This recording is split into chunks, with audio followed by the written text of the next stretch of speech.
So in this video, we're going to be talking about a huge topic that's being discussed at the moment. It's been a big discussion on stream. I can see lots of other content creators talking about this as well. I'm a little bit late to the party, so I'm going to run you through what all this is, what the proposed changes are, and then I'll give you my opinion at the end. So this is what we're looking at. This is the proposed changes for the territory money distribution, let's call it. Thank you guys who sent it over to me.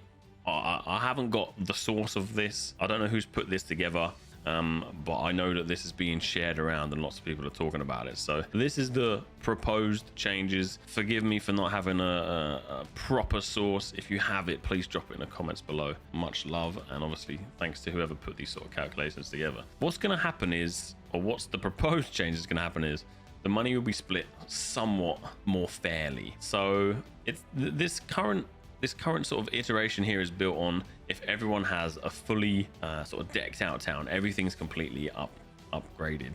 If I then start to change these to like 5, these are like the territory levels, you start to see the money go down, with 45 being the highest in this particular scenario. What the biggest changes you'll see is Everfall and Windswood obviously losing more money, and other towns starting to gain more money here. So I put it all back to 45 so you can get an idea, but it's based specifically around your town being upgraded, and I think the idea behind this is to sort of push the content rather than being rich and making lots of money. Obviously that's a really big factor, and we'll get into that in a minute, but this is what's going to happen. So if you have a fully upgraded town, here's the different splits. So Brightwood 10%, Everfall 12.5, Reekwater 7.5, Windswood 12.5, and so on. And you can see, so there is still an emphasis on owning the main cities. So Everfall, Windswood, Brightwood's up there, of course, Monarch's Bluff, Ebonscale. There's still a reason to own them. You still earn a lot more money than the others, but it's not where it used to be. So you can see here the gains and the losses, the old numbers versus the new numbers, and obviously here's the upkeep costs. So let's say, for argument's sake, someone in your town owns Windswood.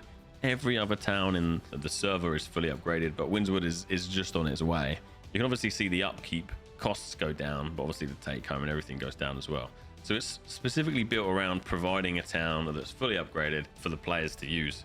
Obviously I'll put the link to this spreadsheet in the comments below, but I did just want to give my opinion on it really. So yeah, I want to kind of address a few issues. So at the moment, the current state of the game is, if you are a very good team and you've put a lot of time and effort into owning land and understanding the meta and staying ahead of the game and recruiting good players, you are going to suffer from this change. Like you're going to lose money. The efforts that you've put in are not going to be wasted. You're still going to earn good money, but it's going to be a lot less. But the more I start to speak to people, the more I start to get an understanding of who's playing the game and why they're playing the game and how they're playing the game. There is so many people that don't even get a look into wars, that would like to. And I think what's going to happen with this is it's going to potentially spread the content out. The wars are going to sort of go. They're going to happen more on the towns that are not the highest value, and also you probably find on some servers that some of these big towns don't even get contested at all because the players that own it are just so bloody damn good. So that's one thing, and obviously it's going to hurt the hardcore sort of players in the game. I think you guys just need to suck it up. I know that's going to piss off some of you guys, but I think for the grand scheme of the game, it's going to be better.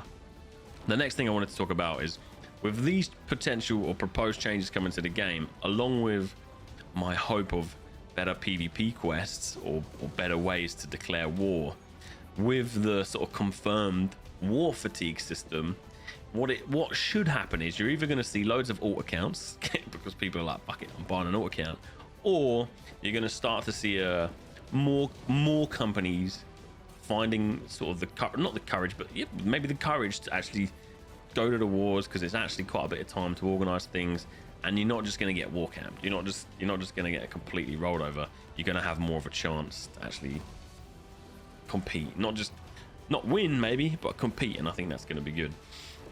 But yeah, ultimately these are pretty drastic changes to the current state of the game, but I do think it's needed.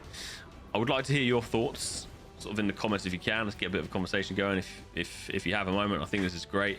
We talk about a lot on Twitch at the moment. I just kind of wanted to show you guys what this is, put a little video out there, and yeah, that's my opinion on the proposed changes with like the territory upkeep, money distribution.